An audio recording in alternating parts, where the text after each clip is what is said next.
തിരുവനന്തപുരം കോർപ്പറേഷനിൽ BJP. Councillor R. സുഗതന് അവധി നൽകിയ നടപടിയിൽ നിയമ നടപടിക്കൊരുങ്ങി പ്രതിപക്ഷം. ഹൈക്കോടതിയെ സമീപിക്കാനാണ് എൽ.ഡി.എഫിന്റെ തീരുമാനം. അസാധാരണ നടപടിക്കെതിരെ കോടതിയെ സമീപിക്കാൻ യു.ഡി.എഫിലും തീരുമാനം. യു.ഡി.എഫിനെ പ്രതിസന്ധിയിലാക്കിയ കത്ത് വിവാദമായതോടെ അണ്ടർ സെക്രട്ടറിക്കെതിരെ കർശന നടപടിയെടുക്കുവാനും സാധ്യതയുണ്ട്.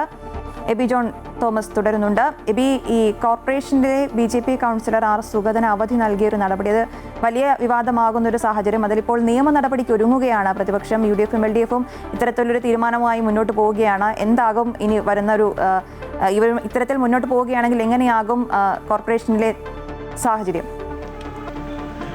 കോർപ്പറേഷനിൽ ഇന്നലെ നമ്മൾ കണ്ടത് വലിയ പ്രതിസന്ധിയിലേക്ക് യു.ഡി.എഫ് പോകുന്നത് തന്നെയായിരുന്നു. കാരണം ഇന്നലെ സുഗതന് ഇത്തരത്തിൽ അവധി അപേക്ഷ അത് അംഗീകരിച്ചുകൊണ്ട് കൗൺസിൽ പാസ്സാക്കുന്ന സ്ഥിതി ഉണ്ടായി. ആ കൗൺസിൽ ആ അപേക്ഷ പാസ്സാക്കുന്ന ഘട്ടത്തിൽ അതിന് പിൻബലമായി നിന്നത് ആഭ്യന്തര വകുപ്പ് ഇറക്കിയിരുന്ന ആ ഒരു കത്ത് തന്നെയായിരുന്നു.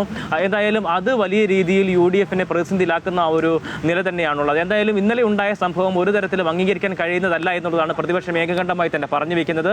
അതുകൊണ്ട് തന്നെ നിയമ നടപടികളിലേക്ക് പോവുക എന്നുള്ള തീരുമാനം ഇന്നലെ തന്നെ എടുത്തിരുന്നു. ഇന്ന് അതിന് നടപടിക്രമങ്ങൾ ആരംഭിക്കുകയാണ്. നഗരസഭാ സെക്രട്ടറിക്ക് ഉൾപ്പെടെ പരാതി നൽകാനുള്ള തീരുമാനം എടുത്തിരുന്നു. ഇന്ന് പരാതി നൽകും. ഒപ്പം തന്നെ വകുപ്പ് മന്ത്രി ഉൾപ്പെടെയുള്ള ആളുകൾക്ക് പരാതി നൽകുന്നു. ഇലക്ഷൻ കമ്മീഷൻ ഇതുമായി ബന്ധപ്പെട്ട കാര്യങ്ങൾ ധരിപ്പിക്കുന്നു. അതിനുശേഷമായിരിക്കും ഹൈക്കോടതി ഈ കാര്യം അറിയിക്കുകയും ഈ നടപടി അതിന് എതിരെ തന്നെ ഉള്ള ഒരു തീരുമാനം ഉണ്ടാകണമെന്ന് ആവശ്യപ്പെട്ടുകൊണ്ട് ഹൈക്കോടതി സമീപിക്കാനുള്ള തീരുമാനവും പ്രതിപക്ഷത്തിന്റെ ഭാഗത്തു നിന്നുണ്ടാകുന്നുണ്ട്. ഇന്ന് ആ നടപടികളെല്ലാം തന്നെ തുടക്കം കുറിക്കും. ഇന്ന് നഗരസഭാ സെക്രട്ടറിക്ക് ഇതുമായി ബന്ധപ്പെട്ട പരാതി നൽകുമെന്നാണ് ഇടതുപക്ഷം അറിയിച്ചിരിക്കുന്നത്. ഒപ്പം തന്നെ ഇതുമായി ബന്ധപ്പെട്ട് ഈ കത്തിറക്കിയതുമായി ബന്ധപ്പെട്ട് വലിയ രീതിയിൽ അതൃപ്തി ആഭ്യന്തര വകുപ്പിനും ആഭ്യന്തര മന്ത്രിക്കുമുണ്ട്.